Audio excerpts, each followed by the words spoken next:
A lot of questions are being asked in Washington and across America about what evidence you had that Qasem Soleimani was planning attacks against American targets.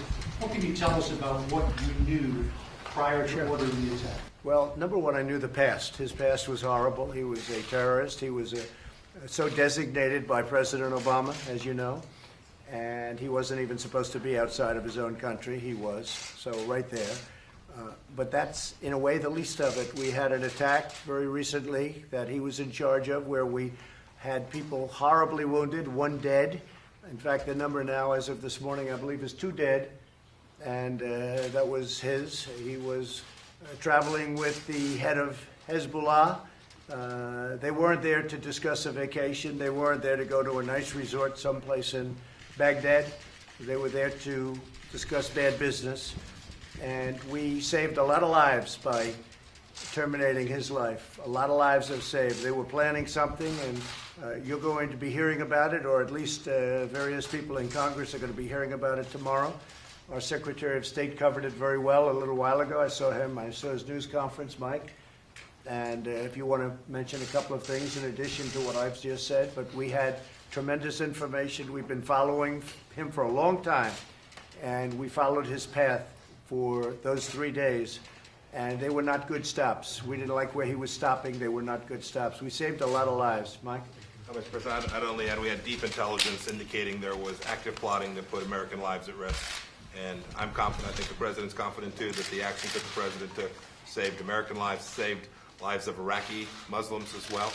It was the right thing to do, and our Department of Defense did an excellent job executing the mission. And as you know, he killed at least 608 Americans, but the number is much higher than that. He's also very much roadside bombs and all of the horrible explosives that you see. He was a big believer and sent them everywhere. He was somebody that we did ourselves and we did a lot of countries a big favor. And I've been hearing from countries, they were extremely happy with what we did.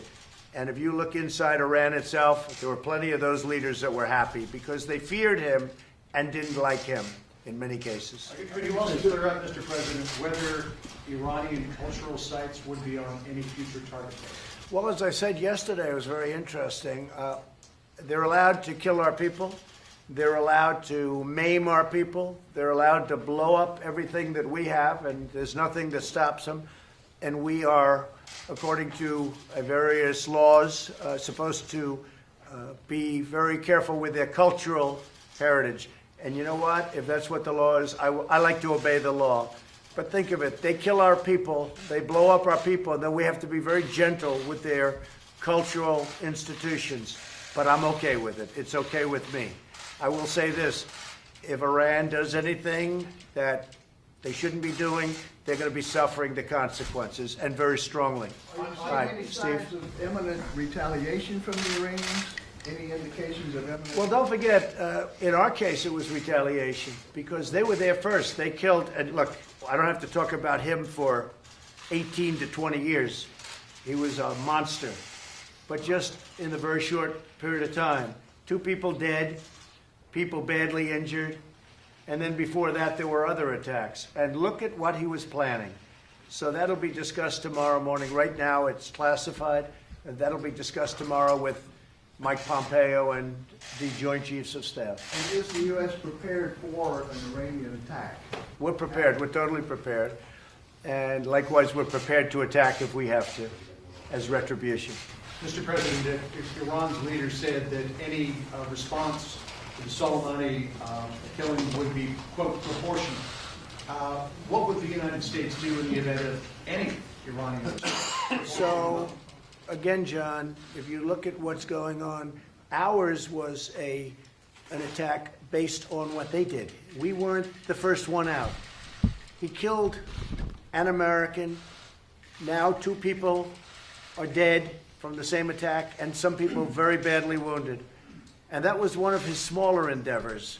You look over his past. His past, he's been called a monster, and he was a monster. And he's no longer a monster. He's dead. And that's a good thing for a lot of countries. And he was planning a very big attack and a very bad attack for us and other people. And we stopped him. And I don't think anybody can complain about it. I don't hear too many people, other than politicians who are trying to win the presidency. Those are the ones that are complaining, but I don't hear anybody else complaining.